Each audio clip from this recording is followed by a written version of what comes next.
কোনো হিন্দু ভোট দেবে না তৃণমূলকে। 8,200 লিড ছিল। এসআইআর কমপ্লিট হওয়ার পরে এই সিটে বিজেপি যাকে দাঁড় করাবে, যে কোনো হিন্দু লোককে দাঁড় করাবে বিজেপি, 20,000 ভোটে। ঘৃণা করে লোক এখানে। দেবব্রত মাইতি, রথিবালা আড়ি, তার মৃত্যু লোক ভুলে যায়নি। রিসেন্ট বলছে, আগের কথা ছেড়ে দেন।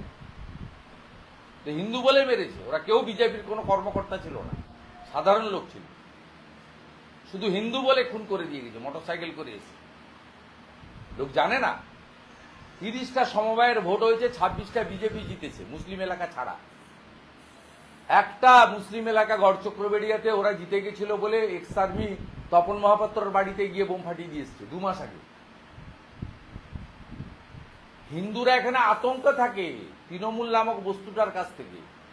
তৃণমূল এখানে আসা মানে সুফিয়ান, তাহের, আলরাজি, শামসুল, এই লোকেদের হাতে চলে যাবে। জানে না এখানকার লোকেরা, সব ঐক্যবদ্ধ হয়ে আছে।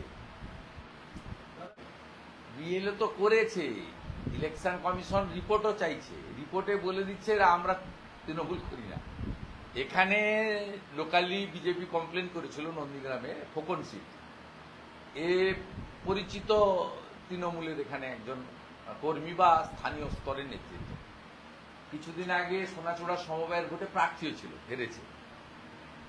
এখানকার বিডিওকে দিয়ে রিপোর্ট দিয়েছে ইলেকশন কমিশনে, আমার কাছে রিপোর্টের কপি আছে, বলেছে এ তৃণমূল করে।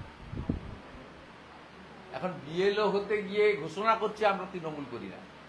নজর আমাদের থাকবে, ব্যবস্থা আমরা নেব, এবং সব হিন্দু বুথে বিএলএ 2 থাকছে।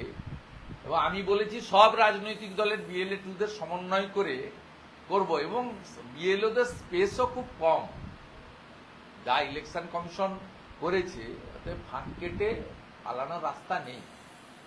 50% এসআইআর সাকসেস হলেই তৃণমূল হেরে যাবে। 100% তো এখানে সাকসেস হবে না, সবাই জানে। বিহারে হয়েছিল, তার কারণ রাজ্য সরকার সাহায্য করেছিল।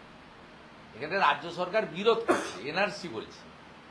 রাজ্য সরকার জানে বাংলাদেশি মুসলিমদের নাম বাদ চলে গেলে, মৃত ভোট চলে গেলে ছাপ্পা মারবে। ভূতামোড়ে, গড়চক্রবেড়িয়াতে, রাজারামচকে, কেন্দামারিতে, নীলপুরে ছাপ্পাটা মারবে কে যদি মৃত ভোটগুলো বাদ চলে যায়? একটা বুথে 800 ভোটারের মধ্যে যদি 75টা মৃত থাকে, আর যদি 75টা বাইরে গিয়ে চলে থাকে, 650 ভোটার আসবে। 650 ভোটার তো ভোট দিয়ে দিবে। তাহলে অ্যাবসেন্ট যদি না থাকে মুসলমান বুথে, এখানে 63টা মুসলমান বুথ আছে 288টার মধ্যে। এই 63টা মুসলমান বুথে, যেখানে বিজেপি স্থানীয় স্তরে কর্মী খুব কম, আমাদের যদিও এখানে কিছু মুসলিম কর্মী আছে, আমরা কিছু ভোট 1700 ভোট লোকসভায় পেয়েছি, কিন্তু অন্যান্য জায়গায় তো মুসলিম বুথে বিজেপির কর্মী টর্মী খুব একটা নেই। এখানেও আমরা সব বুথে যে পাই তা নয়। এবারে সেখানে যে ফাঁকা মাঠ থাকে, সিপিএম, আইএসএফ, কংগ্রেস এরা লড়তে পারে না। এরা প্রচারে থাকে, ভাষণ টাষণ দেয়, কিন্তু ভোটের আগের দিন এবং ভোটের দিন এরা মাঠে থাকে না।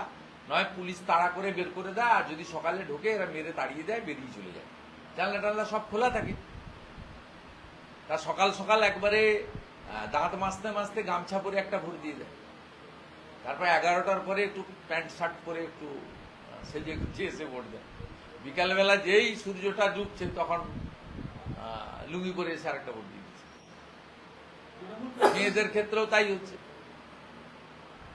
একবার সালোয়ার কামিজ পরে মেরে দিচ্ছে, একবার শাড়ি পরে মেরে দিচ্ছে, একবার বোরখা পরে মেরেছে।